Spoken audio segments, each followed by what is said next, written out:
Esta nueva charla, que corresponde a una segunda parte de la que hemos dividido en dos por su complejidad, quiero empezarla por algunas cuestiones fundamentalmente técnicas. Hay mucha gente que eh, confunde democracia con sistema electoral, cosas así. La democracia obviamente son las libertades públicas, los derechos ciudadanos. El sistema electoral es otra cosa. Pero los sistemas electorales y la estructura interna política de cualquier Estado sí hacen que la democracia funcione mejor, peor o no funcione, o funcione óptimamente. En el caso de la Segunda República hay dos aspectos que vale la pena tener en cuenta. Uno, el sistema electoral. El sistema electoral era un sistema electoral de mayorías. Esto quiere decir que se procuraba buscar la estabilidad de la política a base de favorecer a algún grupo o núcleo de grupos mayoritarios. Para eso, el sistema daba una alternativa a los ciudadanos para votar primero en listas abiertas. Se votaba a quien se quería de las listas que se presentaran, pero la lista más votada tenía una prima importante porque obtenía el 80% de los puestos de esa circunscripción y la lista segunda obtenía el 20% restante. Eso es muy curioso, eso no es el único país, ha habido muchos países en la actualidad, sigue habiéndolos, que mantienen ese sistema de primas, o sea, que se procura que el que ha ganado, aunque haya ganado por poco, tenga un incremento mayor. Eso obligaba, por otra parte, a formar grupos muy grandes para presentarse a las elecciones, tanto a nivel local, a nivel de la circunscripción electoral, como a nivel estatal. Porque si se presentaba un pequeño grupo aislado, no tendría ninguna representación. En cambio, si un pequeño partido, grupo o persona particular creía que podía salir, tenía que buscar el cobijo de una candidatura grande donde cupiera gente de su más o menos parecida ideología o actitud política, unirse a ella y así podría salir. ¿Qué ocurría? Que entonces el grupo que se formaba era de varios partidos, incluso con personalidades independientes, y una vez acabada la elección, pasaba al Parlamento cada grupo como su propio grupo. O sea, formaban grupos parlamentarios diferentes o más pequeños de aquellos que habían confluido para hacer la candidatura. El sistema puede parecer injusto, pero yo creo que no existe ningún sistema que no sea injusto, porque todos los sistemas priman algo que no se puede corresponder nunca con un equilibrio completo de los criterios de toda la sociedad. Sociedad son millones de personas, bueno, se puede hacer en una aldea de 100 habitantes, pero en una sociedad compleja, pues no hay más que la posibilidad de reducir las posibilidades para que quepan las ideas más ampliamente extendidas, no las totalmente extendidas, sino las pequeñas también, pero siempre que se incluyan dentro de un arco, de una visión conjunta. Eso hacía que en las elecciones en la República, las tres que hubo, pues se hiciesen confluencias importantes para presentarse y luego una vez presentados y habiendo salido los diputados que fuesen, cada uno formaba en su grupo correspondiente, su partido correspondiente. Y las circunscripciones marcaban diferencias grandes. Un partido podía presentarse coligado con otro en una circunscripción y en otra circunscripción plantearse el ir coligado con un partido diferente, según viesen que era lo más, lo que daba más posibilidades a todo el conjunto. Eso también quitaba poder a los partidos, no solo las listas abiertas quitaban mucho poder a la ejecutiva de los partidos, sino el hecho de que no había más remedio que dejar que en cada circunscripción el partido local, o en el caso de los partidos municipales, fuesen capaces de buscar la coalición óptima para obtener el mejor resultado de su línea política, de su tendencia.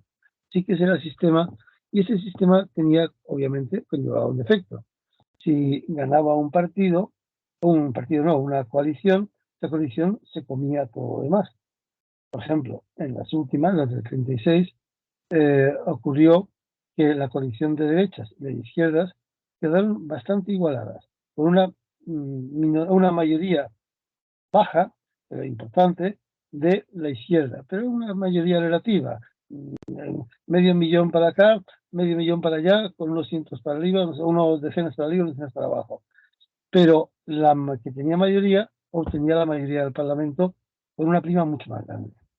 Ese sistema es decisivo porque cuando se hizo la primera vez, en las elecciones del 31, pues salió la coalición de todos los republicanos, etcétera, con los socialistas. Pero en la segunda pasaron problemas muy complicados que entraremos ahora. Lo segundo que había que conocer también es que la República Española, la Segunda República Española, era una república que no era presidencialista, era parlamentarista, pero el presidente tenía prerrogativas importantes. Por ejemplo, el presidente proponía el nombramiento de un presidente del gobierno, de un jefe de gobierno, y el Parlamento tenía que darle el visto bueno a esa elección y a su gobierno. También, a su vez, el presidente de la República podía quitarle la confianza a un presidente que estuviese gobernando. Y entonces tenía dos opciones: o se convocaban elecciones nuevas, o buscaba otro presidente que con el mismo Parlamento consiguiese configurar una mayoría suficiente. El hecho es que entonces ocurría que podía ocurrir que el presidente se extralimitase en sus funciones. Y entonces la Constitución o el reglamento planteaba que el presidente solo podía disolver las Cortes 2 veces en su mandato. Si lo disolvía 2 veces, quedaba liquidada su posibilidad de disolver el Parlamento. De tal manera que eso le limitaba a la hora de cambiar de gobierno. Si el presidente del gobierno perdía su confianza, no podía de forma arbitraria o de forma, digamos, desmedida, cambiarlo cada 6 meses. Tenía que ser muy cuidadoso en que buscaba a alguien que con el mismo Parlamento aprobase el nuevo gobierno. Ese era el sistema y es importante para todo lo que pasó, aunque parezca un tema técnico, sin embargo fue decisivo. Vamos a recordar ahora, visto eso, que es un aspecto que no es marginal y que generalmente no se explica en los muchos libros que tratan estos temas de política. Se olvidan de la parte técnica que acostumbra a ser decisiva para muchas cosas, como lo fue en este caso.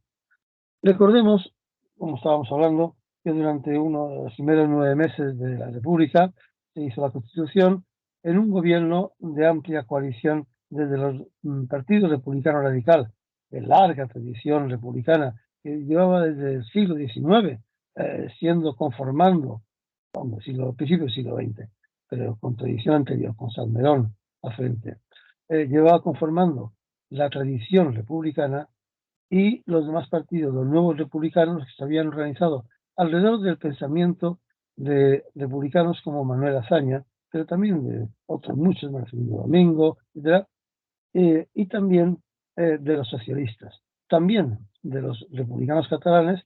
No olvidemos que en Cataluña el número de los monárquicos no parecía digno de ser tenido en cuenta siquiera, y el caso de los republicanos gallegos, que estaban en plena formación con bastante fuerza.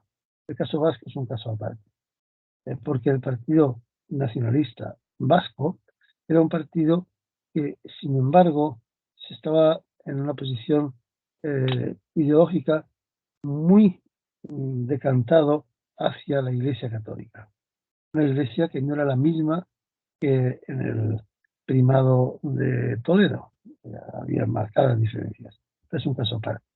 Esos primeros gobiernos que hicieron la Constitución, pues se disolvieron al aprobarse la Constitución y se nombró presidente, como ya dijimos, Alcalá Zamora, y Alcalá Zamora le instó a Azaña a formar un gobierno y consiguió formar unos gobiernos de coalición entre los republicanos nuevos y los socialistas.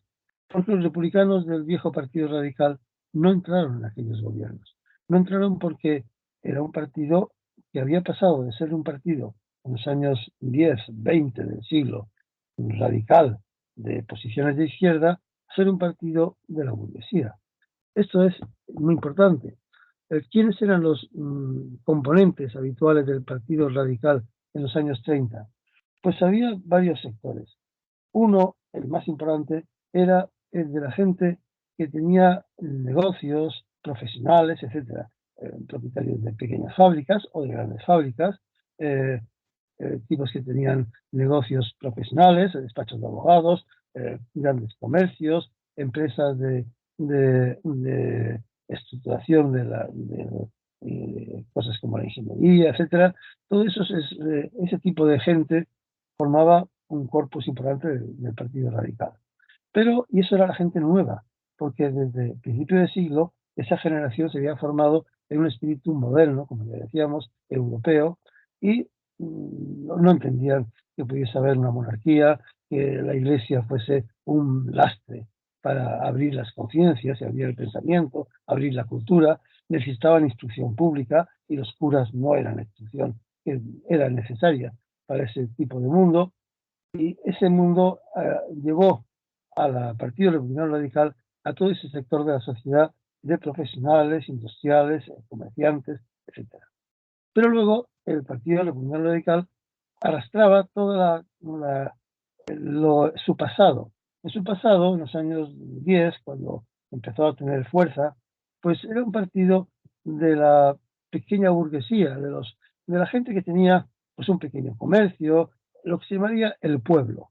O sea, el pequeño comerciante local, el pequeño profesional que tenía un taller de calzado, o de poderes o de lo que sea, el transportista, y también había dirigido su mayor esfuerzo hacia los trabajadores, hacia la clase obrera. Eso en disputa con los sindicatos obreros, en disputa de la que al final, en aquel tiempo, 1910, en los tiempos de la primera de la guerra europea, 1914 y 17, pues llegaron a tener cierta concordancia para acabar siendo el núcleo del mundo obrero en Cataluña, sobre todo la CNT, la Confederación Nacional del Trabajo, el sindicalismo de raíz libertaria, y dejando al margen al Partido Republicano Radical, que por más que efectivamente estuviese contra los colegios de curas, contra el poder de la monarquía, etcétera, pues no entraba en el criterio de las clases trabajadoras.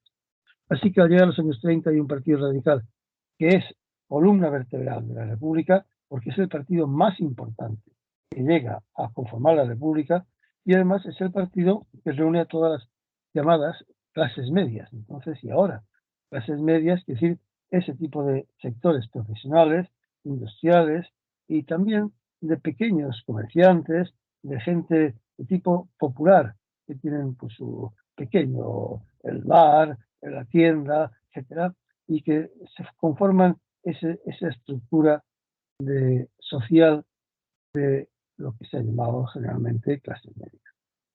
Es la columna vertebral, porque la otra columna vertebral es el Partido Socialista, estrictamente obrero, estrictamente obrero. Ya dije que aunque tenía en la dirección algunos intelectuales de peso, Esteiro, Fernando de los Ríos, etcétera, era un partido en que todos los militantes prácticamente eran trabajadores o industriales o del campo, pero trabajadores manuales, era lo normal. Y además, muchos, muchísimos, todos. Era aplastante el peso del mundo obrero. De manera que esos eran los dos grandes ejes de la República, pero había surgido en medio un sector republicano, partido que conformaba Azaña y otra gente, y el partido que conformaba Marcelino Domingo, otra gente, más los partidos para la izquierda catalana, la izquierda catalana, que era el Partido Republicano, también de izquierda en Cataluña, más la ORGA, la Revolución eh, Gallega Republicana, la Región Republicana Gallega Autónoma, eran partidos republicanos de izquierda, pero no eran partidos obreros. De hecho, la izquierda republicana en Cataluña tiene un continuo buen entendimiento, aunque a veces con enfrentamientos violentos, pero una capacidad de entendimiento con la CNT, porque unos son obreros, otros son clases medias, sobre todo en el campo también, pero conforman esa visión popular en la que son capaces de entenderse, aunque a veces tengan que enfrentarse muy duramente. Es el ambiente del tercer grupo que se conforma por la República. Así que se ha hecho todo ese primer año y el segundo año con este tipo de gobiernos. En el segundo año ya ha sabido que ocurre que cuando a Azaña le encarga Alcalá formar gobierno, intenta volver a formar un gobierno que estén todos. Pero ahí surge la primera gran diferencia. Si están los del Partido Radical de Lerroux, no entran los socialistas, porque es un partido que se ha inclinado ya mucho a la derecha.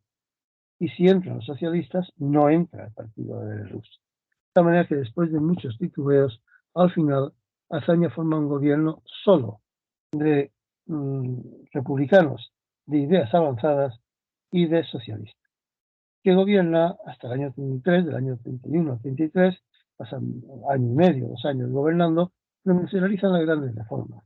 Las grandes reformas son 4. Son la primera, la que hace Azaña en el ejército, sacando no a la mitad, pero a un 40% de los militares, pues pasan a la reserva, unos porque voluntariamente prefieren pasar, ya que van a cobrar el mismo sueldo por la ley que hizo Azaña, y otros porque se dice, no, usted es un monárquico recalcitrante y no puede ser general con mando en tropa, así que queda excluido. La segunda gran reforma es la de la instrucción pública, en la que por fin los maestros tienen un papel importante y muy importante. Las escuelas normales, la inspección, todo eso es el cambio profundo. La tercera es la reforma agraria, fracaso total. Se encuentra una reforma agraria que es una reforma agraria timorata. Timorata porque efectivamente el Partido Republicano estimado Partido Republicano Radical Socialista, pues se encarga de hacer una reforma agraria que no atemorice. ¿Por qué? Porque realmente saben que pueblo a pueblo, aldea a aldea, en todo el sur y en todo el norte, es imposible enfrentarse directamente a los caciques de los pueblos y a los terratenientes poderosos. Es imposible ir por la tierra, porque la posición que van a plantear va a ser destructiva, va a ser aplastante, y no tienen fuerzas materiales para hacerlo.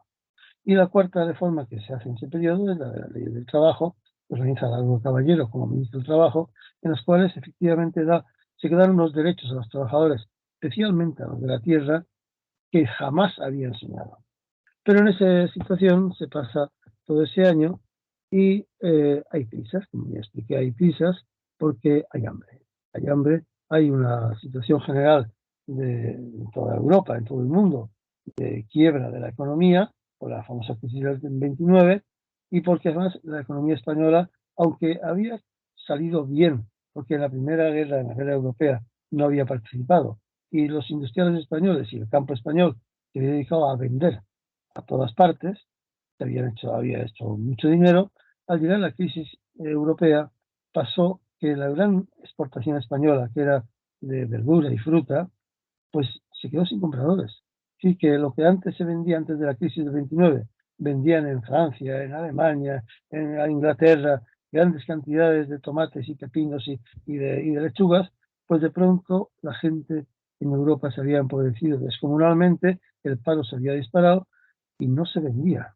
Y las naranjas se pudrían en los árboles y las lechugas en los campos. En la besana no había nada que aprovechar. Y eso pues costó muy caro, porque esos agricultores que habían conseguido una buena tecnología, que tenían unas buenas condiciones de trabajo, no económicas, sino que sabían trabajar bien, pues se encontraron con que las producciones ya no salían a la exportación. Y en el mundo de la industria, los que tenían fábricas, pues se habían acostumbrado a vender en Europa lo que podían, pero era poco, pero vender en España, porque ese mundo que había crecido, donde había algo más de dinero a lo largo de esos años, pues compraba más mesas, más sillas, más cosas normales de uso, más carros, más tal, todo ese tipo de cosas habían incrementado la industria poco, porque era una industria pobre todavía, pero había incrementado. Y si los agricultores no conseguían vender, ocurría que no tenían dinero. Si no tenían dinero, pues en general no compraban. Si no compraban, la industria pues no tenía quien vender. Y entonces empezaban los despidos. Y al llegar al año 33 la situación era explosiva.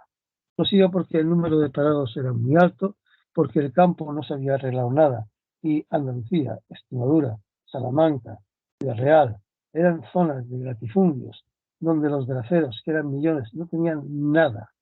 Nada es nada. Nada es nada más que sus brazos. Nada.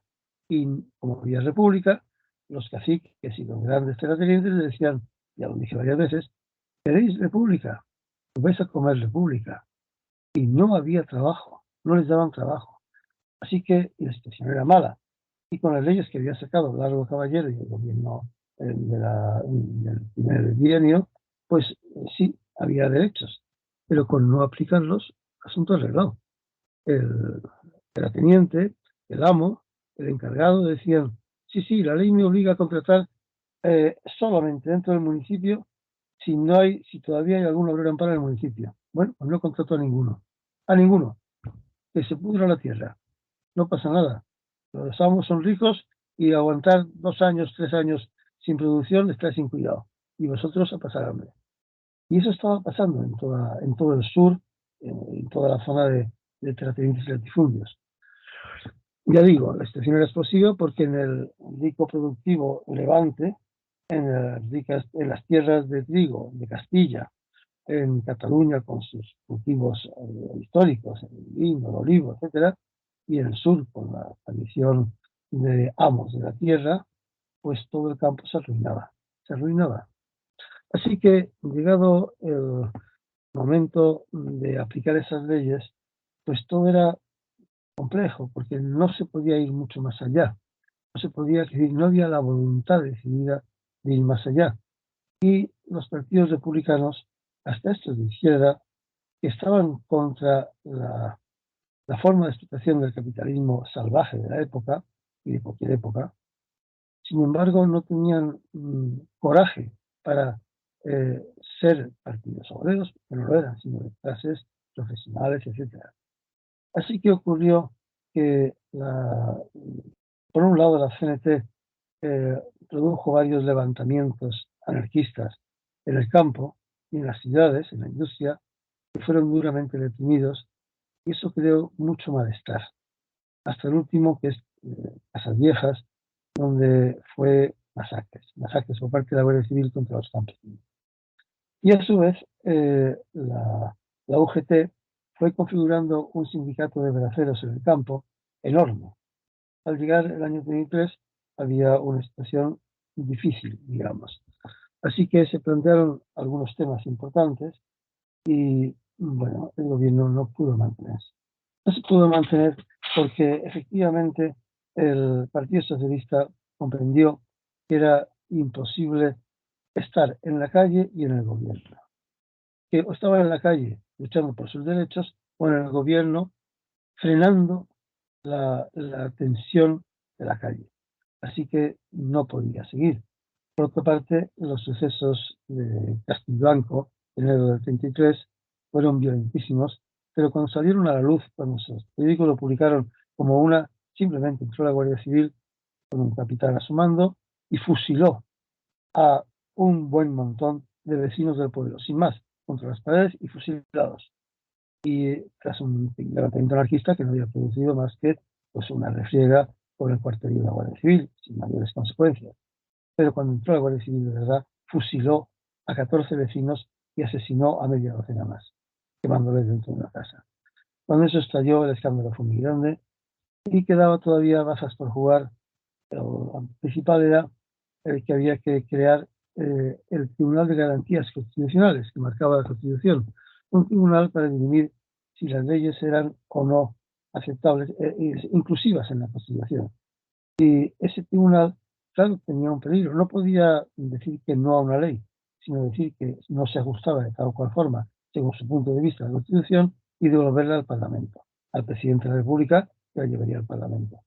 Pero, de hecho, establecía prácticamente como una segunda cámara. Se había suprimido el Senado y este Tribunal de Garantías Constitucionales tenía una capacidad legislativa mucho más allá de la que hubiera tenido un Senado, porque podía efectivamente bloquear leyes que en su opinión no se ajustaran a la Constitución, Y eso de su opinión lo digo intencionadamente porque lo de la opinión jurídica es muy importante si son buenos juristas, pero el tribunal acabó constituido por políticos con rango de juristas, obviamente, todos eran licenciados en Derecho, claro, pero eran políticos. Y claro, se formó como una segunda cámara muy restrictiva y muy poderosa. En esa situación, Azaña perdió la confianza del presidente de la República, de Alcalá Zamora, y Alcalá Zamora pues, se vio forzado a plantear una alternativa, la que fuese. Y la alternativa pues, planteó a varios políticos importantes hacer un nuevo gobierno, no era posible, no se conseguía, y entonces encargó a Lerroux un gobierno en el cual, como ya hemos dicho, no entraban los socialistas. Pero entonces cuando no entraban los socialistas, los republicanos de izquierda, los de Azaña y Domingo, se negaron, y los de gallegos y catalanes se negaron a apoyarlo. Así que formó un gobierno minoritario del Partido Republicano Radical, muy a la derecha socialmente, muy a la derecha, y que mantenía sus raíces laicas, cívicas, etcétera, pero muy a la derecha. Incluyó a algunos ministros que eran más del grupo, más de la tradición liberal, pero nada más.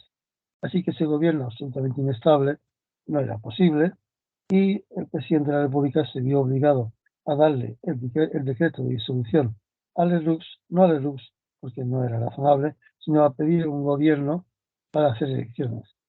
Y nombró presidente del gobierno a Diego Martínez Barrio. Diego Martínez Barrio es una personalidad muy importante en la historia del siglo XX en nuestro país. Diego Martínez Barrios primero era el máximo dirigente de la parte más importante de la masonería española. Era un hombre de origen trabajador, era un obrero manual, que bueno, tenía una gran cabeza, se había dedicado desde muy joven a interesarse por la vida social y política, era sevillano, y bueno, habían entrado en la masonería de una forma normal cuando era joven, pero en poco tiempo llegó a ser el máximo dirigente de la masonería en España.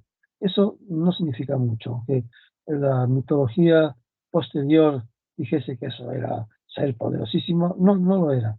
La masonería nunca fue demasiado importante desde el punto de vista numérico. Momentos más álgidos, quizá en toda España, con 25 o 26 millones de habitantes, quizá tenía 10 o 12 mil, o con mucho 14 mil personas adheridas a la masonería, las cuales además muchas pues se daban de baja en la práctica, ¿no? Se quedaban dormidas, se dice en el lenguaje masónico, y no seguían participando. O sea que era un núcleo importante desde el punto de vista intelectual, desde el punto de vista moral, porque la masonería exigía que sus miembros tuviesen una actitud cívica dignísima, que la presencia pública fuese la de gente honrada. Era una organización que exigía honestidad. No hay que olvidar que la masonería es una institución británica y que, por ejemplo, en Gran Bretaña es tradición que los jueces sean miembros de una logia masónica y que los curas, los pastores en la iglesia anglicana, sean miembros de una logia masónica. Es normal porque eso da la idea de que van a comportarse digna y decentemente, honradamente. Y eso es el fondo de lo que es la tradición masónica. Eso de un sitio donde apañar acuerdos para tal, ¿no? Es el fanatismo de la extrema derecha la que ha creado esta imagen. Pero la masonería en realidad pues era una sociedad filantrópica de apoyo mutuo, de apoyo mutuo no político, sino de apoyo mutuo económico, social, para evitar que, para si quedaba viuda una mujer sin ingresos de un compañero, de un hermano, pues se le diese una ayuda. Ese es el fondo. No se crea que estoy exagerando. Eso es la tradición más pura de la masonería. Y luego es un sitio donde no se puede hablar en la logia, ni de religión ni de política, no se puede hablar, eso no está permitido, pero sí se tiene que hablar necesariamente de los temas filosóficos, sociales, morales del momento de cada momento. Y es cada reunión de una logia incluye la reunión de los hermanos, incluye una serie de charlas, discusiones, conversaciones sobre temas éticos, sobre temas sociales, sobre temas filosóficos, que es lo que conforma el espíritu de los hermanos masones. Así que cuando don Diego Martínez Barrios llega a ser máximo dirigente del Oriente de España, pues es simplemente el hombre que representa la rectitud moral, lo cual era cierto, fue un hombre de una rectitud moral intachable. Así que se le encarga a él, que era miembro del Partido Republicano Radical y persona muy cercana a Lerroux, pero como ya dije, Lerroux, que era una persona de poca fiabilidad ética, sabía rodearse de gente de mucha calidad ética, que disimulaban, entre todos, disimulaban la falta de ética tradicional de Lerroux y sus amigos de Barcelona de los años 10 y 20. Así que este era uno de sus principales colaboradores, Martínez Barrios, destacaba por su honradez. Nombró ministro de Gobernación a Rico Abello, que era un asturiano, un hombre también destacado, y también hermano de la masonería, que era un hombre también de una honradez indiscutible. Nadie puso nunca en duda la absoluta honradez política y pública de Rico Abello. Y Martínez Valles y Rico Abello se encargaron de convocar elecciones, las convocaron, y ¿qué pasó? Pues que como se habían peleado un poquito republicanos, socialistas, etcétera, en medio del caos que se había formado, no peleados, sino que habían entendido que no tenía sentido seguir juntos, no fueron juntos. Y sin embargo, en ese momento ya la derecha se había dado cuenta que la república era muy peligrosa para ellos, muy peligrosa para monárquicos, para carlistas, para la iglesia misma y para los intereses de terratenientes y de la aristocracia, la vieja guardia, digamos, del viejo régimen. Se había dado cuenta y había empezado a organizarse. Entonces, las elecciones se plantearon una situación muy difícil, porque por un lado, los dos partidos, los dos grandes grupos de la izquierda, los 4 o 5 socialistas, el Partido Republicano de Azaña, el Partido Republicano Radical Socialista de Domingo, los gallegos, los catalanes de Esquerra, iban a ir cada uno por su cuenta, salvo contadas excepciones. En la derecha, el Partido Radical dio facilidad a sus cuadros locales para aliarse con quien mejor les conviniese. Y claro, ahí empezó la crisis y la debacle. Ahí empezó el desastre para el Partido Radical, porque lo que tenían más cerca esos dirigentes locales eran jefes agrarios, los jefes de los caciques provinciales, eran los industriales, era gente de dinero, de poder, y se coaligaron, efectivamente se coaligaron en cada circunscripción, con muchas variantes, con grupos monárquicos, carlistas, etcétera, que eran lo contrario de lo que ellos defendían, pero no eran lo contrario en las ideas sociales y en la cuestión de pagar los salarios a fin de mes a los trabajadores o de los derechos de los trabajadores, sobre todo los trabajadores de la tierra. Y esa coalición pues salió triunfante. El triunfante, y una vez en el Parlamento se dividió al menos el Partido Republicano Radical, que era el partido importante, los agrarios, o sea, una coalición caótica y desordenada, pero con un sentido político y ideológico muy parecido de caciques de todas las provincias, y lo que ya estaba formando y había tomado ya peso, que es el partido de los jesuitas. Los jesuitas formaron un partido político, puramente político, gracias a un gran periódico que tuvieron el debate que dirigía un gran periodista, Herrera, que acabó siendo cardenal, por cierto, pero bueno, esa era época posterior.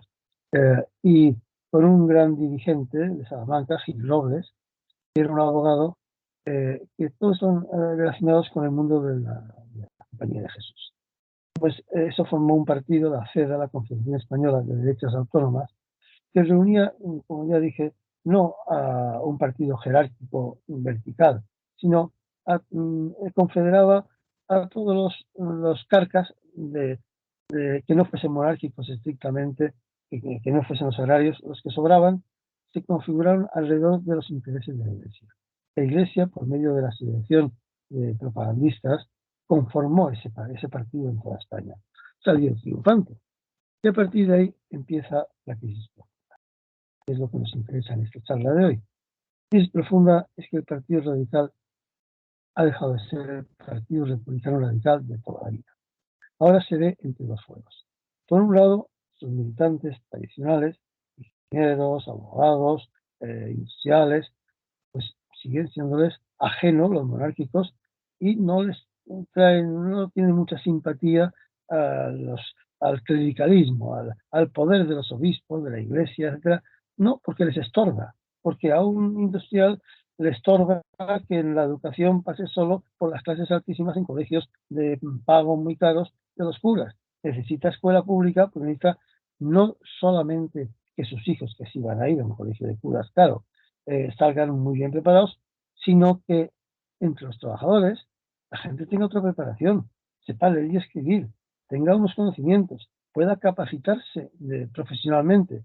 No es lo mismo tener a un bracero que tener a un tipo en unos altos hornos trabajando con maquinaria complicada. No es lo mismo un tipo llevando un carro que un linotipista en una imprenta. Una imprenta que hay imprentas que tienen ya cientos de trabajadores, en España, cientos, una sola empresa. Y no es lo mismo. Sí que a sus industriales les hace falta una instrucción pública amplia, no solo que solo los curas eduquen a sus hijos, sino que los hijos de los trabajadores vayan siendo profesionalmente cada vez mejores. Y eso es un enfrentamiento, porque en el Partido Radical está ese sector, pero se ve a su vez coaligado con el sector clerical, reaccionario, monárquico. Esa tensión se mantiene a lo largo de todo ese año, el año 33, en que destrozada la izquierda republicana y el Partido Socialista se encuentran con que tienen primero la izquierda republicana que reconstruirse. Efectivamente, a lo largo de este periodo consiguen hacer un gran partido, la izquierda republicana de hazaña, que incluye a todos esos republicanos radical socialistas, etcétera, y por otra parte se desarrolla un partido socialista combativo en la calle. Y la CNT sigue intentando manifestar que no hay nada que negociar con la burguesía, solo su destrucción. Eso nos lleva a aventuras un poco duras, porque también dentro de la CNT, de una confederación sindical, no lo olvidemos, pues hay dos tendencias. Una estrictamente sindical, que dice hay que pasar a organizarse para tener poder político, porque es lo que importa. Y otra, la puramente anarquista, la Federación Anarquista Ibérica, que estipula, no. Los sindicatos son un instrumento para golpear al Estado y a la burguesía y destruirlo, y nada más. Y esa tensión hace que la CNT pues tenga una vacilación continua, de manera que el modelo insurreccional triunfa con demasiada frecuencia en varios sitios y provoca verdaderos desastres. Pero a su vez no es una tontería. Ese modelo insurreccional es el que crea el espíritu combativo de los trabajadores. Los trabajadores de la CNT se mueven en un espíritu de combate, de lucha, de sí, hoy han caído fulano y mengano, pero era necesario porque hemos aprendido mucho y mañana ganaremos. Y seguiremos otra vez, y otra, porque solo se puede llegar a ganar a esta burguesía brutal si nos organizamos de esta forma dura, violenta, con las armas. Así que durante 2 años, un año largo, gobierna en España el Partido Republicano Radical con pequeños apoyos, pero con un apoyo parlamentario, porque no tiene mayoría. Así que la CEDA, el Partido de la Iglesia, le dice, no se preocupen, ustedes gobiernen solos, con la siguiente condición. Primero, van a derogar todas las leyes laborales que ha aprobado el gobierno anterior. Todas.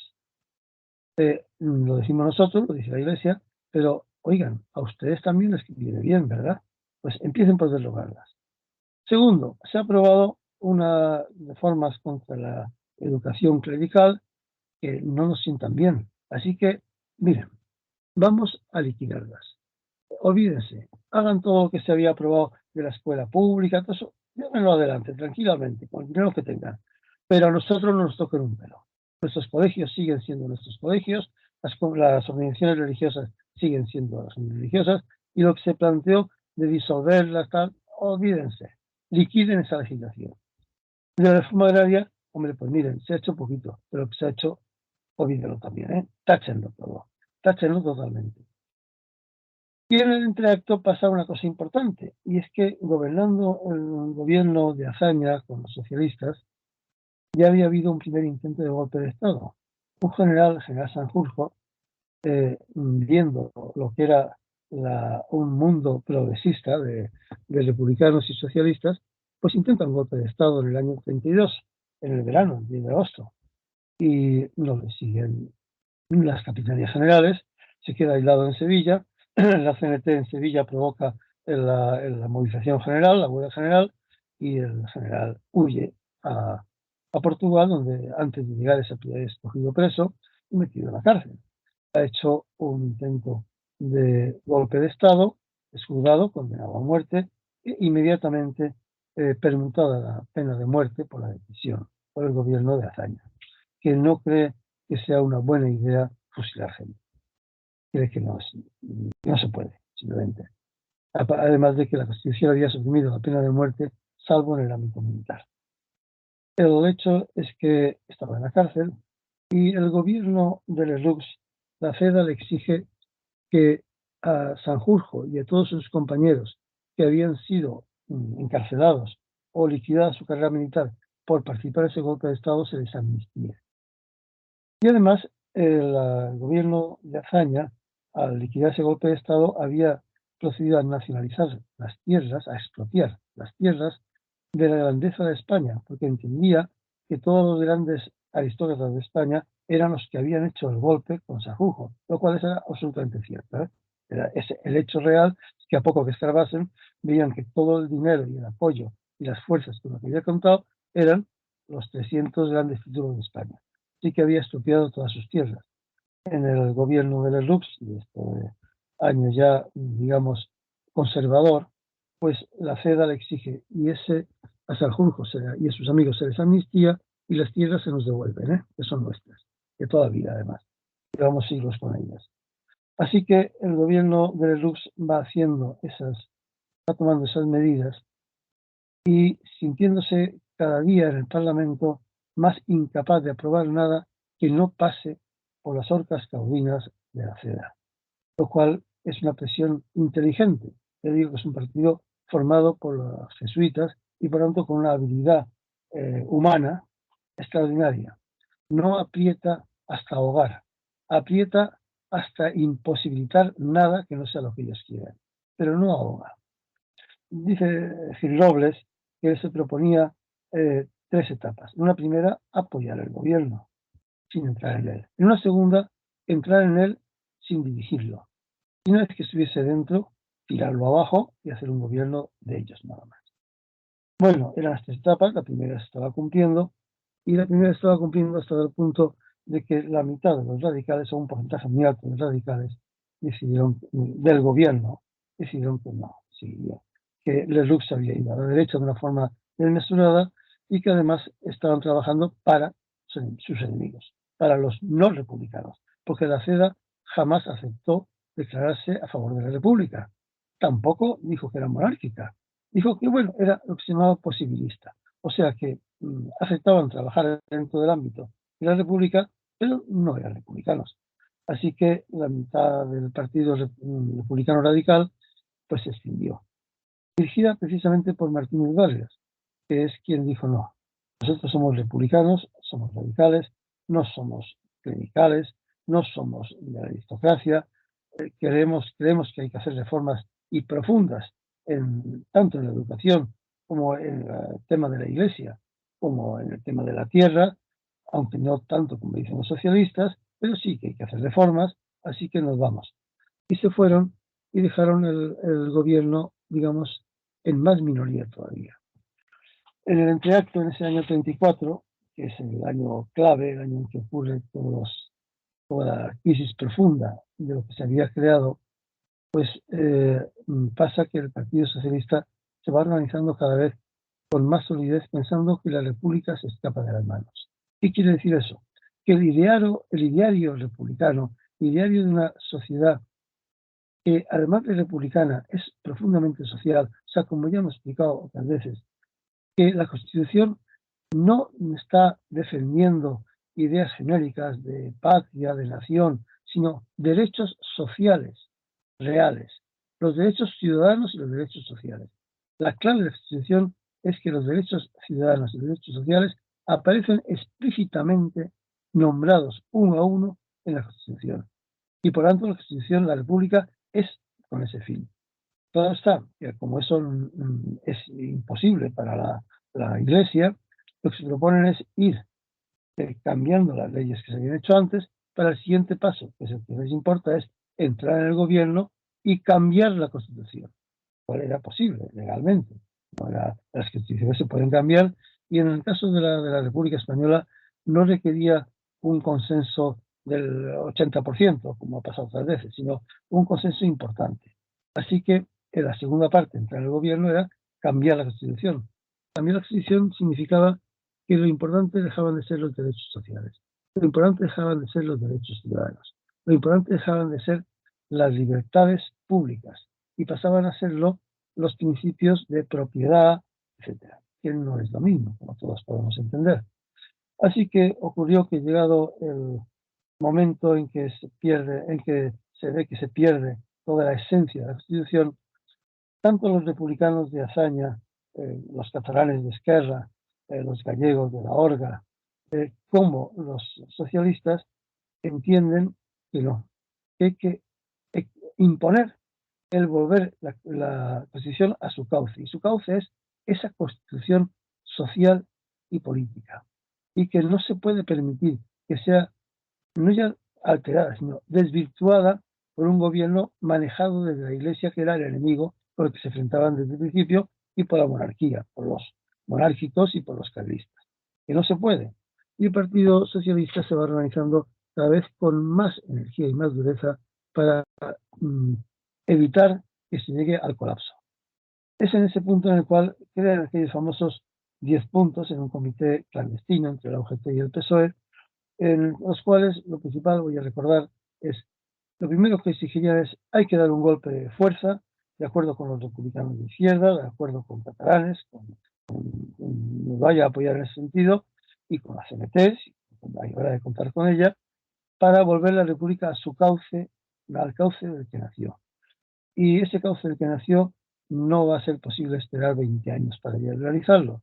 Hay que desarrollar esos derechos sociales y ciudadanos ya mismo, por decreto. De manera que, primero, se impondrá, tomaremos el gobierno por medio de una insurrección generalizada de todos los trabajadores del país, con el apoyo de las clases medias, de los profesionales, etcétera, de izquierda. Y ese poder, pues, no romperemos la Constitución, por medios legales cambiaremos la presidencia de la República, como marca la Constitución, y impondremos un gobierno que tenga haremos unas elecciones y un gobierno que tenga mayoría. Y en tanto, en un periodo intermedio, por decreto, hacemos lo siguiente: nacionalizar toda la tierra. Nacionalizar toda la tierra no es una fantasía, así que eso era una idea razonable.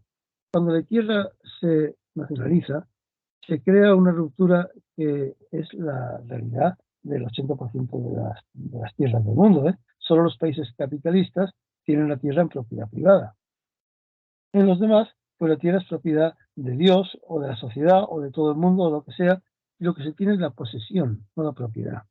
Así que si se nacionaliza toda la tierra, se puede disponer desde el Estado que efectivamente los que tienen el derecho a su trabajo en ella la utilicen para explotarla. Así que de pronto miles de arrendatarios, millones de arrendatarios, millones de braceros, con la tierra nacionalizada se les puede entregar para que la exploten y la trabajen. Y eso era fundamental, porque hasta ese momento, ya decíamos, una importantísima clase de arrendatarios en el campo vivían ahogados, vivían al borde del abismo, porque el año que tenían mala cosecha se les echaba y se quedaban sin nada. Y los arrendamientos subían, y los abonos costaban, y el arado había que reparar, y el macho se moría, y había que comprar uno. Y eso era la miseria de los arrendatarios. Y los braceros era igual, no tenían nada, nada. Así que como nada, nada, nada, pues ganaban. Si la tierra se nacionalizaba, se podría estructurar el campo de otra manera. Y como ya había propuesto ese ingeniero de la España futura, que era Prieto, pues había que crear una España agrícola fuerte y sólida. Así que se dedicaría la mayor parte posible del dinero público a los regadíos, a crear regadíos por todas partes, repartir la tierra, dar regadíos y dar créditos. Por medio del Instituto de Reforma Agraria, ese era el plan primero, que no sería esta vez por medio de un proyecto de ley que fuese al Parlamento, fuese reformado, no, por un decreto, y ya veríamos luego cómo se desarrollaba. En segundo lugar, se planteaba la educación. Así que lo primero era, efectivamente, disolver todas las órdenes religiosas, expulsar a los jesuitas y nacionalizar todos los bienes de la Iglesia. No es una idea tampoco tan rara. En México lo había hecho 20 años antes. En México las iglesias son propiedad del Estado y se le concede a los curas su utilización para fines rituales, para fines religiosos, pero la propiedad de los bienes de la Iglesia Católica es del Estado en México.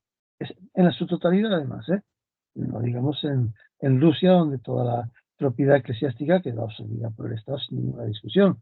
Así que no era una idea tan estrambótica, era la bienes de la Iglesia se nacionalizaban, porque además había habido un problema. Las leyes que se habían hecho sobre las órdenes religiosas habían fracasado, porque todas las órdenes religiosas habían montado testaferros que tenían a su nombre la propiedad de terrenos, edificios, colegios, empresas, etcétera, y no eran de la orden. Así que se decía, no.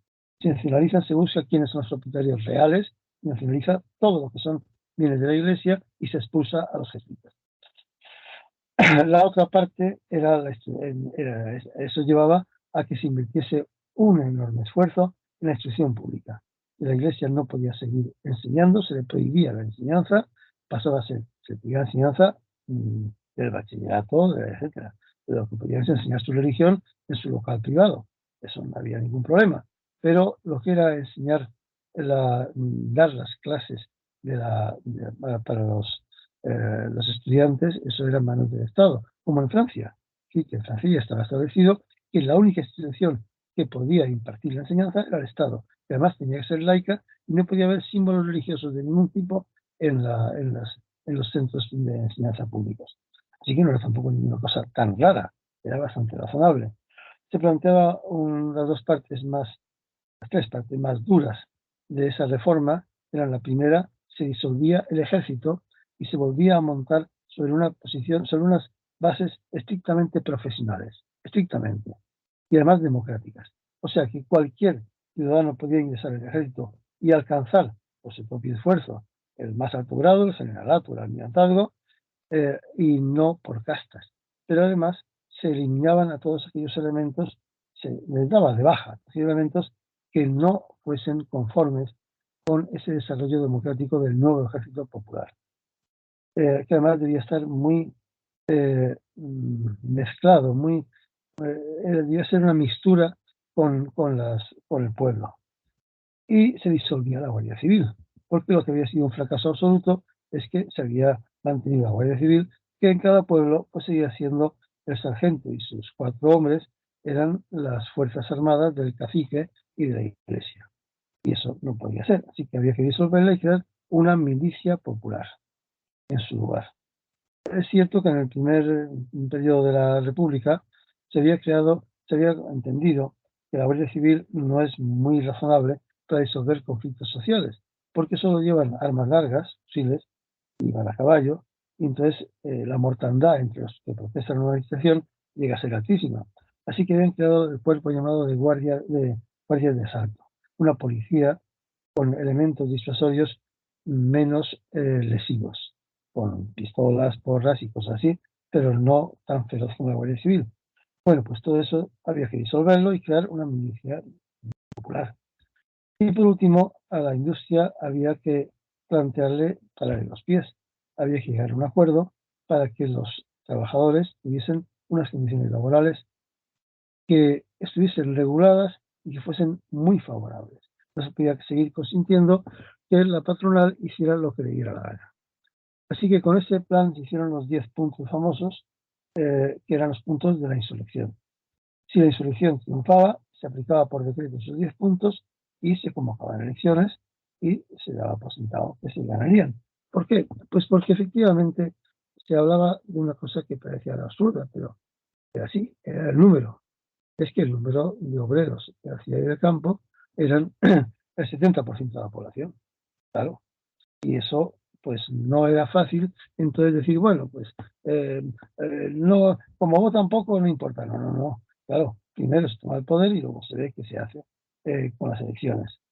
Y ese programa puede parecer a algunos un poco agresivo, sin embargo, mm, le pareció a Azaña y al Partido Republicano simplemente temerario. Era un programa que no discutían el programa mismo, pero sí la posibilidad de que tuviese éxito. ¿Qué se marcó? Se marcaron dos cosas. Una, que lo primero era evitar a toda costa que los curas volviesen a tomar el poder político completo, real, en el gobierno de la República, o sea, que entrase la CEDA a gobernar. Y lo segundo es que la insurrección debiese ser una insurrección de alianza de todas las fuerzas obreras. ¿Qué pasaba mientras? Pues mientras pasaba que la CEDA se iba organizando cada vez más poderosamente. Expliqué que sus juventudes, con varios decenas de miles de seguidores, usaban uniforme, una camisa verde con correaje, botas de campaña y además pues había ocurrido algo muy importante.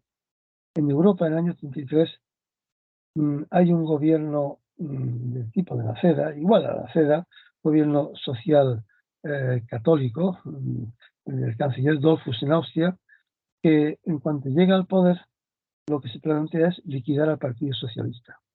Y hay unos enfrentamientos callejeros, pero callejeros con el ejército, con cañones y con bombas de mano, en que literalmente se liquida físicamente a la socialdemocracia y a los sindicatos obreros por un partido que era idéntico a la CEDA, idéntico, incluso católico, etc. No simpatizaba con Alemania, sino con Italia fascista. Eran los llamados sistemas corporativos, que ya he hablado de ellos, sistemas en los cuales la representación parlamentaria deja de existir y se buscan unos estamentos sociales vagos, corporaciones, y esos crean una asamblea consultiva y el jefe es el jefe, y no se equivoca y se hace lo que diga el jefe. Y el jefe era Mussolini, y en Austria pasaba a ser Dollfuss. Lo que pasa es que a su vez en Alemania, en principios del 33, llega al poder el, Adolfo Hitler y su partido el Nacional Socialista. Una vez en el poder ocurre que pasa de tener el poder mayoritario a tener el poder absoluto. En el año 34, las nuevas leyes que van surgiendo le dan un poder absoluto. Por ejemplo, los nazis habían conseguido un voto obrero importante porque Alemania estaba sufriendo la recesión económica, la crisis del 29 de forma brutal, dado que además había perdido la guerra anterior, la europea, y debía dinero por todas partes. Así que el partido nazi ofrecía trabajo. Cuando ellos llegasen al poder, todo el mundo tenía trabajo. ¿Y qué pasó? Pues sí, que tuvo trabajo. ¿Qué se hizo? A los obreros situados en las empresas públicas o privadas les trató bastante bien. Les daba buenos sueldos o mejores sueldos. Les trataba muy correctamente, sin sindicatos, por cierto. Pero a los parados se les dijo que se inscribiesen en la lista de parados. Se inscribieron todos, unos cuantos, cientos de miles. Y a continuación se crearon, eso fue idea de un tal Göring, que luego pasaría a la historia por más cosas así, los llamados campos de trabajo. A todos los parados se les llevó a unos inmensos campos de trabajo en medio del campo, en barracones, independiente de que tuviesen familia o no. O sea, hombres, mujeres que se hubieran apuntado al paro, que eran todos que estaban sin trabajo y no podían comer si no encontraban un trabajo, se les llevó a esos barracones. Y ahí se les ponía a trabajar el campo. Obviamente el paro desapareció. Lo que pasa es que desaparecieron los parados por absorción del sistema brutal que había creado Goering y Hitler, los campos forzados de trabajo, donde no cobraban sueldo, por cierto. Cobraban un pocket money, un dinero para comprar tabaco, nada, eh, 3 pesetas al mes para comprar tabaco y lo demás era comida y el barracón para dormir. No había más, perdón un momento. Pero todas esas noticias iban apareciendo, como apareció el incendio del Reichstag, del Parlamento alemán, que se achacó a los comunistas, cuando luego con el tiempo, ya se vio después, mucho después, lo había organizado el propio Goering también. Era una organización nazi, hubo un superviviente de aquella operación que lo contó, no mucho después, un par de años después. Pero eso ya sirvió para provocar la persecución de todos los que no fuesen nacionalsocialistas. Así que el partido austriaco no simpatizaba con eso. Y Europa se convertía así en la Europa de los totalitarismos. El alemán, el austriaco, el fascista italiano, pero también Hungría, los países iban cayendo en ese ámbito. Portugal, y al margen quedaba otro totalitarismo de la Unión Soviética que merece análisis aparte, porque nunca debe mezclarse que ese totalitarismo no tiene ninguna relación de estructura con el totalitarismo fascista que se imponía en Europa. En ese momento, en esos años 34, el ambiente es una tensión brutal, de manera que efectivamente la FEDA, con sus organizaciones militarizadas, pues se lanza a la toma del poder directamente, a entrar en el gobierno. Y mientras se han formado ya organizaciones fascistas en España. La principal la organiza el hijo del anterior dictador, Primo de Rivera, José Antonio, que organiza una organización fascista directamente, con uniformes completos y con armamento. Con armamento. Todas las organizaciones están armadas. Hay que decir que obviamente la CNT y la OGT llevan ya un año buscando armamento por todas partes, buscando organizarse de forma fuerte, sólida, con armas. De tal manera que cuando llega el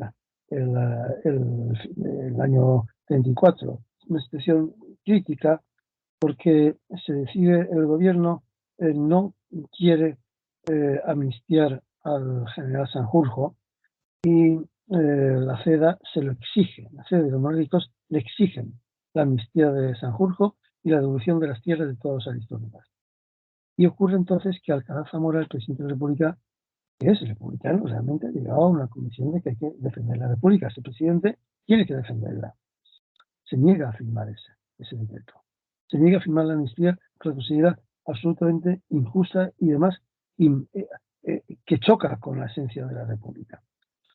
Se niega a firmarla y al final, pues la única posibilidad que queda es disolver, es quitarle la confianza al gobierno y dársela, de buscar un nuevo gobierno capaz de evitar esa amnistía y evitar la presión de la CEDA.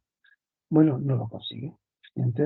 Lux pierde el gobierno, pero lo recupera inmediatamente porque Alcalá Zamora no tiene otra opción que tenga confianza en el Parlamento. Y se forma un gobierno con 3 ministros de la CEDA. 3 ministros que hablaremos luego de ellos, pero 3 ministros que simplemente entran en las 3 carteras que importaba más, claro, la agricultura, la justicia, bueno, son ministros de trabajo, son ministros que no pueden dominar el gobierno, pero sí echar abajo todas las legislaciones que aún quedasen por derivar en el periodo. Así que en ese momento estalla la revolución. Estalla la revolución porque todos entienden que efectivamente no hay más opción que tomar el poder y restaurar la República en su esencia o ser liquidados al cabo de unos meses. La revolución estalla y no estaba bien organizada.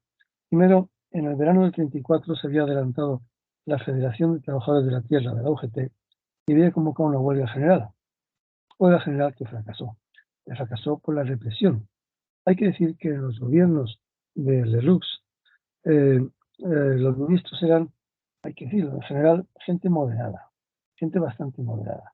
Menos un tipo muy importante que era el que fue ministro de Gobernación, o sea, el que tenía en sus manos la capacidad de reprimir y de tener el poder de la Guardia Civil y de la policía.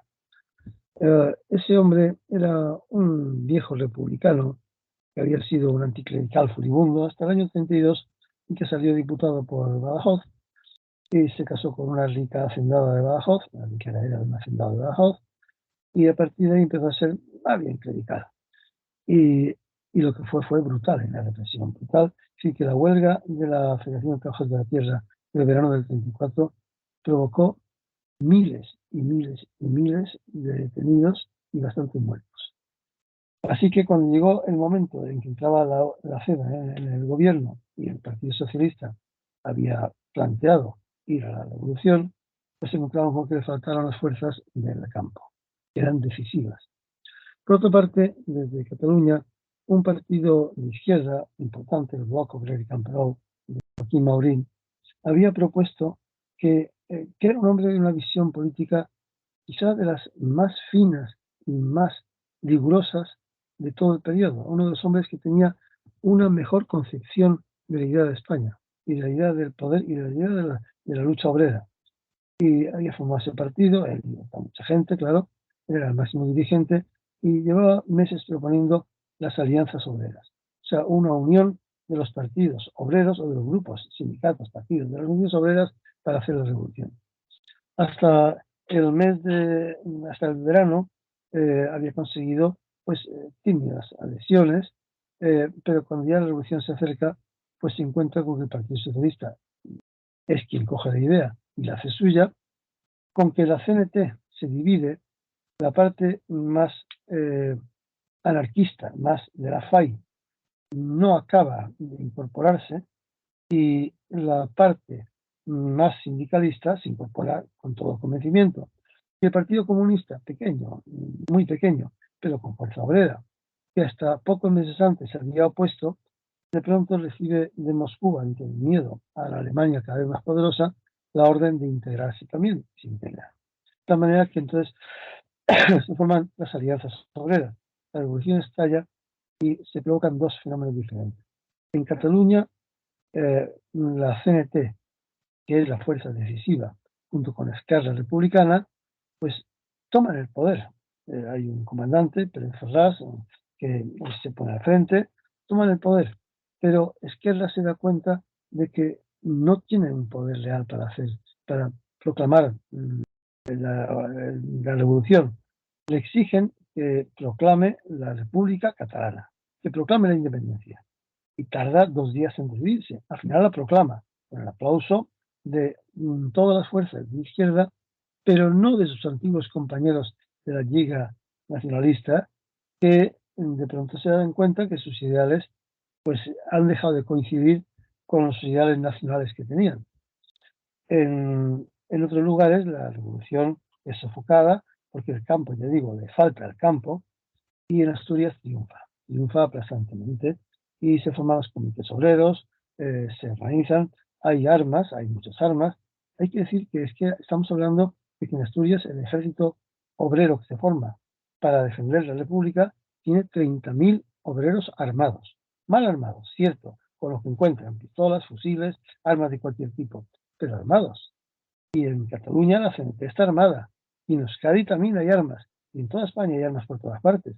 Así que esa insurrección pues sale mal. En Madrid es un desastre, los que están armados no saben qué hacer, los huelguistas declaran la huelga y los grupos insurreccionales no saben entroncar con esos grupos, con la huelga general.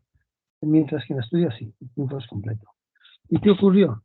Pues que ese gobierno recién formado con la CEDA tiene de ministro de Gobernación a un republicano radical que, sin embargo, era un hombre de ideas abiertas, notario, Diego Hidalgo. Pero la CEDA le dice, esto de Asturias no puede durar ni un día más. Ya aguantó medio mes la revolución. Así que usted quita al jefe de Estado Mayor, que era el general Masquelet, que era un general mexicano, bueno, ideas tolerantes, y usted nombra inmediatamente a dos generales franceses, usted a Franco, y a Godel le nombra jefe del Estado Mayor y acabamos con eso.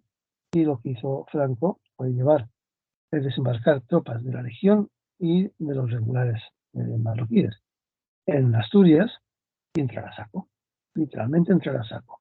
La revolución de Asturias no podía ganar, pero podía haberse pactado. Pero al final, no. La legión y los regulares actuaron como actuaban en África, simplemente asesinando, fusilando, violando. Fue una masacre absoluta, pero una masacre con torturas, con palizas, con muertos por todas partes. No se discutía, no se planteaba si había un fulano que era dirigente o no, simplemente toda la gente que cogían, cuando entraban los marroquíes o los legionarios, simplemente fusilaban a todos los hombres y mujeres que encontrasen delante, a todos, sin más. Los que sobrevivían, los dejaban atrás y los metían en una cárcel. Ahí, torturas, torturas salvajes. Así que la represión dirigida por Franco, por Consejo de la Ceda, de Gil Robles, que ejerció ese gobierno, fue una masacre de tal calibre que salió en toda Europa. Hubo 3 o 4 informes célebres. Gordón Ordax, que era un republicano de Martínez Barrios, hizo un informe demoledor. Fernando de los Ríos, el exministro socialista, hizo un informe aplastante. Hubo unos informes descomunales sobre lo que había sido la masacre, que circularon por todas partes, por toda Europa. Y eso provocó una situación crítica. Así que durante ese año siguiente, el año 35, pues gobernó la CEDA y gobernó el Partido Radical en una situación en la cual había no menos de 20.000 presos políticos. Al gobierno catalán se le cogió preso y se le metió en un barco y se le envió al Sáhara en un barco. Azaña le cogieron preso y le metieron en un barco varios meses, preso, 90 días, mucho más de lo que la Constitución permitía. Sin más, simplemente porque le cogió en Barcelona y dijeron, pues es el culpable. Bueno, era venganza contra Azaña, a quien odiaban. Y además es que Azaña y Lerroux habían llegado a ser las dos visiones de la República. La decimonónica, conservadora, tradicionalista, y la renovadora, la abierta, la del nuevo mundo. Y claro, el enfrentamiento era evidente. Para Lerroux era muy importante quitarse de encima a Azaña. Se equivocó, porque al meterlo en la cárcel sin ninguna justificación, ninguna prueba de ningún hecho, pues le lanzó, le catapultó a ser la representación viva, auténtica de la República. Y en ese punto se tiraron presos varios miles y se planteó fusilar a un número muy alto, 23 dirigentes de la Revolución de Asturias. Bueno, en eso fue inflexible la CEDA. El gobierno de Lerroux se mantuvo estos meses, desde la Revolución de octubre del 24 hasta el final del año 35, se mantuvo muy inestablemente, en el periodo en el cual la CEDA tenía todos los instrumentos del poder en sus manos, no en la del gobierno, en sus manos. Y podía desmontar todo, podía hacer lo que quisiera, pero se empeñó en fusilar a los dirigentes de la Revolución Asturiana 23. Y ahí volvió a pasar lo mismo. Por un lado, Lerroux y los republicanos de derechas, pero republicanos, les pareció una barbaridad. La CEDA exigió el fusilamiento, los republicanos se negaron, se mantuvo ese ten con ten durante meses. Al final se fusiló a 2 obreros que eran 2 personas marginales, no habían tenido mayor participación que cualquier otro, pero el que se amnistiase no, indultase la pena de muerte de los máximos dirigentes, pues eso fue inaceptable para la CEDA, inaceptable. No pudieron resistir eso, así que, llegado el año 35, pues provocaron nuevamente la caída del gobierno. Y ahí no tuvo más remedio ya Alcalá Zamora que convocar elecciones. Sabía lo que hacía, las convocaba y con eso perdía su prerrogativa de disolver el Parlamento. Era la segunda vez que lo hacía, la perdía. Y además se había entorpecido tanto todo que Alcalá Zamora había perdido prácticamente todo su prestigio. Entre las derechas, porque era republicano, había sido monárquico en su juventud, era un traidor. Entre los republicanos radicales, porque no era de los suyos, no era de fiar, se metía en política, siendo presidente de la República, quería impedir cosas y hacer cosas, y en la izquierda porque el señor de derechas es el que ha facilitado que ocurra semejante desastre. No podemos tener el presidente de la República. Sabía lo que se prometía al disolver el Parlamento, pero lo disolvió y convocó, entonces llamó en último momento, llamó a dos amigos suyos, un tal Chavaprieta, un hombre que era un republicano moderado, que fue el gobierno de Lerroux, se dio a Chavaprieta sin disolver el Parlamento, para que intentase sacar un gobierno de centro-derecha no comprometido con la CEDA. Obviamente, al cabo de 2 meses había fracasado, y entonces llamó a otro amigo suyo, a una persona muy cercana, que montó un gobierno, como la vez anterior, solo para convocar elecciones. Y en diciembre del 35 se convocaron las elecciones para febrero del 36. Y ahí nos quedamos. Solo añadiré algo importante.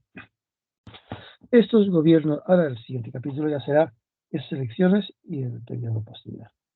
Pero estos gobiernos republicanos radicales, pues eran gobiernos muy moderados. Es decir, que por ejemplo, cuando entró la CEDA al gobierno, Lerroux tuvo mucho cuidado de elegir a los tipos más moderados que había en la CEDA. Eligió, por ejemplo, a Manuel Jiménez y a Luis Lucía. Fueron ministros de sus gobiernos. Manuel Jiménez era un catedrático de Derecho Canónico, educado con los jesuitas, y muy astuto, muy inteligente, y además muy sincero. La verdad es que fue un hombre que actuó honradamente. De hecho, tuvo muchos problemas luego. Manuel Jiménez intentó mantener un ten con ten y ser lo más moderado posible, pero fue inevitable. Lo que pasa es que Manuel Jiménez sabía mucho de la Iglesia, sabía demasiado de la Iglesia. No era de fiar tampoco para la Iglesia. De hecho, diré que años después, ya pasado toda la pública, ya en dictadura, dicen que dijo una frase que ha pasado a la historia. Dijo, conocía a fondo el obispado y la Iglesia, dijo, los obispos españoles tienen dos cosas en común. Una, que ninguno cree en Dios, y otra, que ninguno tiene el bachillerato. Esa es la imagen que él tenía. Ese fue uno de los ministros. El otro fue Luis Lucía, que era un valenciano, y el partido clerical valenciano no era clerical, era un partido de derechas, pero no tan estrictamente clerical. En la CEDA era la excepción, igual que los republicanos valencianos era la excepción. Eran un partido muy independiente y muy anticlerical. Este partido clerical valenciano era conservador, pero no tenía esas ínfulas de la CEDA, del aparato, uniformes militares, botas, saludos al jefe, el jefe, no. Era mucho más inteligente. Luis Lucía fue también ministro y bueno, ya contaré su final más adelante. Pero el resto de los ministros que hubo, ya digo, pues tipos como Rico Abello eran hombres de honradez probadísima.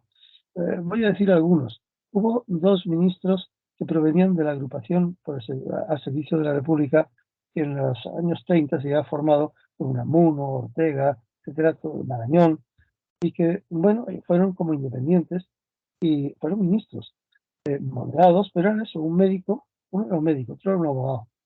Hubo otros médicos, hubo un médico también, un médico de Teruel, que fue ministro, y era un hombre que era partidario de crear centros de asistencia social, un hombre políticamente también muy avanzado. Eran radicales, eran políticos del Partido Radical, no les gustaba la clerigalla, no les gustaba la monarquía, la parecía despreciable, y tenían algunas ideas sociales, pero digamos, de las ideas sociales más en el ámbito de la democracia cristiana, digamos, por ejemplo, en el ámbito de los liberales. Así que de ellos hubo bastantes. Eh, en educación fue ministro Filiberto Villalobos, que se empeñó contra la CEDA a sangre y fuego de mantener todas las mejoras para los maestros que había organizado el gobierno de Fernando de los Ríos, el que había sido las mejoras que había hecho Rodolfo Llopis. Se empeñó con viento y marea, a pesar de ser un gobernante de ese ámbito. Él no era del Partido Republicano Radical. Quiero recordar que era de un pequeño partido más cercano a Alcalá Zamora. Pero ese tipo de ministros fueron bastante corrientes. La mayoría de los ministros fueron así.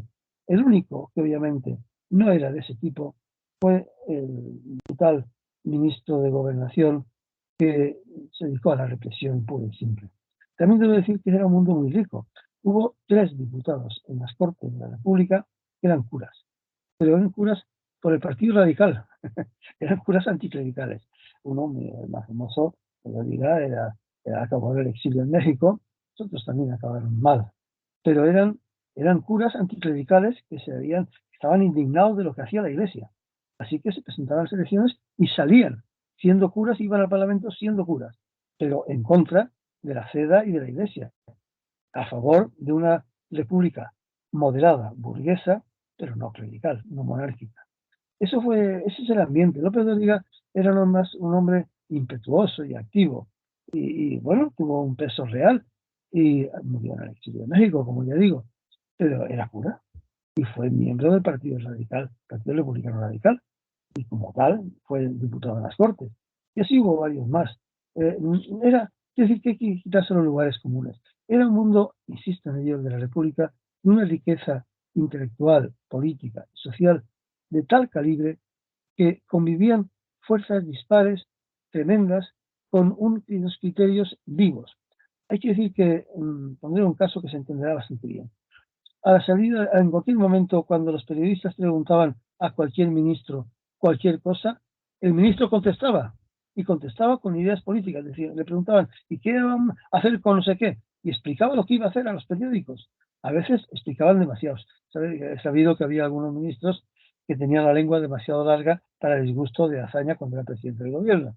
Pero había una, una vida política. O sea, ningún político público se escondía a la hora de declarar qué había que hacer, cómo y con qué medios.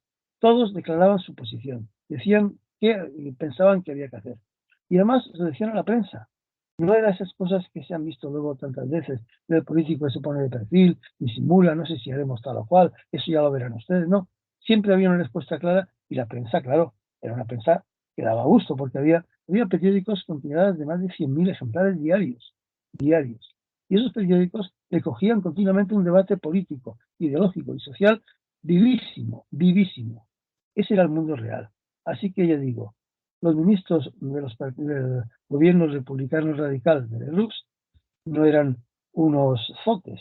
Lo único que sí es cierto es que desde el punto de vista de la Hacienda, los 2 ministros importantes que tuvo, Marraco, que era un industrial, con unas fábricas importantes en Zaragoza y en Sevilla también, posteriormente, o Larra, que era un tipo también con criterios industriales, pues eran ministros que no tenían un plan, no tenían, igual que Azaña, Fernando de los Ríos, Prieto, el Laro Caballero, sí habían mostrado un plan para el país. Los ministros de Hacienda, de Agricultura, etcétera, solo iban en contra, no tenían un plan. Así que, por ejemplo, no había reforma tributaria, no había todo lo que se había planteado como grandes reformas, se perdía y se planteaban parches, pequeños parches que no servían para nada.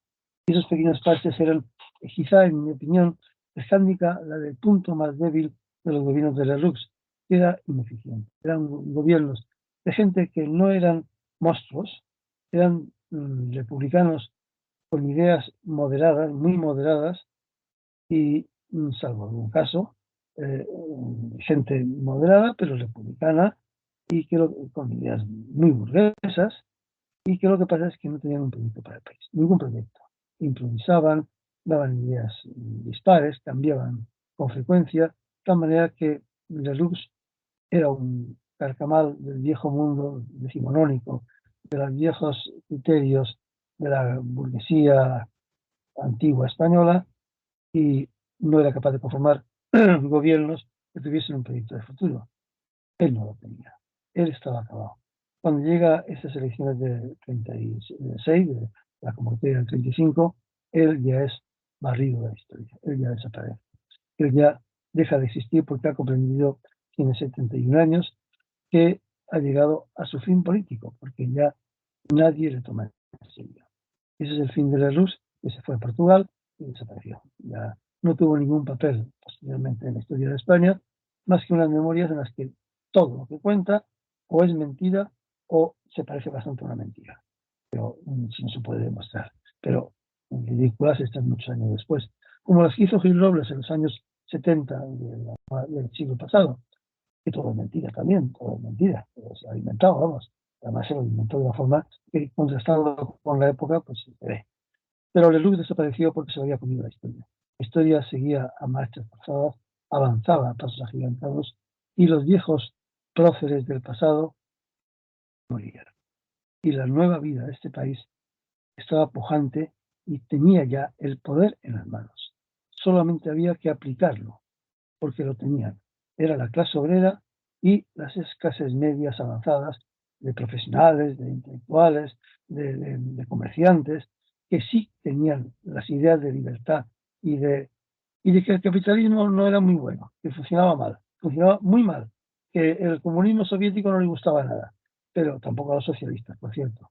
Pero lo del capitalismo y luego lo del Estado corporativo italiano parecía una tomadura de pelo absoluta. Así que había que crear algo novedoso, con la vieja tradición republicana, con las viejas ideas de la Revolución Francesa, pero algo novedoso y propio del país. Eso es lo que se estaba creando. Eso es lo que en ese momento explosiona, eclosiona. Esa es la nueva época. Y esa será la nueva charla. Muchas gracias.